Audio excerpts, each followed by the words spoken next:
త్రికలర్ మీద ప్రాబ్లం ఉంది. కొద్దిగా ఇంచుమించుగా కాంగ్రెస్ జెండా లాగా ఉండిద్ది. కాంగ్రెస్ జెండా లాగా ఉండిద్ది కాబట్టి అది ఫస్ట్ కోపం అది. ఓకే. రెండోది ఈ వైట్ గ్రీన్ కలర్స్ ఉంటాయి, దాంట్లో కాషాయం లేదు. కాషాయం అంటే ఇప్పుడు హిందూ మతాన్ని రిప్రజెంట్ చేసేటువంటి సాధువులు గురువులు కొంచెం కాషాయ డ్రెస్ వేస్తారు, ఆ కలర్ లేదు. అది రెండో కోపం వాళ్ళకి.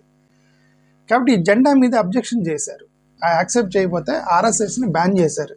ఇందులో సర్దార్ వల్లభాయ్ పటేల్ గారు ఆ ఆర్ఎస్ఎస్ మీద బ్యాన్ ఎత్తేసారు. సర్దార్ వల్లభాయ్ పటేల్ గారు ఎందుకు ఎత్తేసారంటే వీళ్ళు ఆర్ఎస్ఎస్ వాళ్ళ దగ్గరికి పోయి సరే మేము ఇప్పుడు యాక్సెప్ట్ చేస్తాం జెండా అని అన్నారు. 52 years ఆర్ఎస్ఎస్ ఆఫీసులో జాతీయ జెండాని ఎగరేయాల. ఆర్ఎస్ఎస్ ప్రెసిడెంట్ అయినటువంటి గోల్వాల్కర్ అని ఒక ఆయన ఉన్నారు, సెకండ్ టర్మ్లో ఆర్ఎస్ఎస్ ప్రెసిడెంట్ అయ్యారు.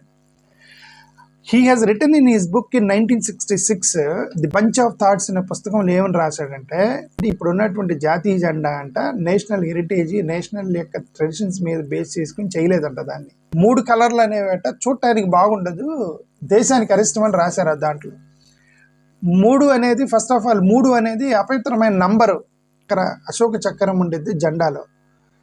ఈ అశోక చక్ర పెట్టింది డాక్టర్ బిఆర్ అంబేద్కర్ ప్రపోజ్ చేశాడు దాన్ని.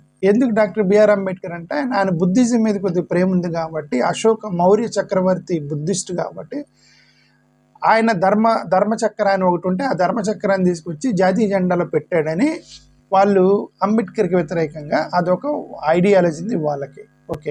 కేశవరామ్ హెగ్డేకర్ అని ఇంకొక ఆర్ఎస్ఎస్ చీఫ్ భగవద్ధ్వజ అనే దాన్ని మీరు జెండాలో పెట్టమన్నారు. అదే భగవద్ధ్వజ అంటే ఇప్పుడు ఆర్ఎస్ఎస్ కలర్ ఏదైతే ఉందో అదే అనమాట. ఆర్ఎస్ఎస్ జెండా ఉంటుంది కలరు, దాన్ని పెట్టమన్నారు అనమాట.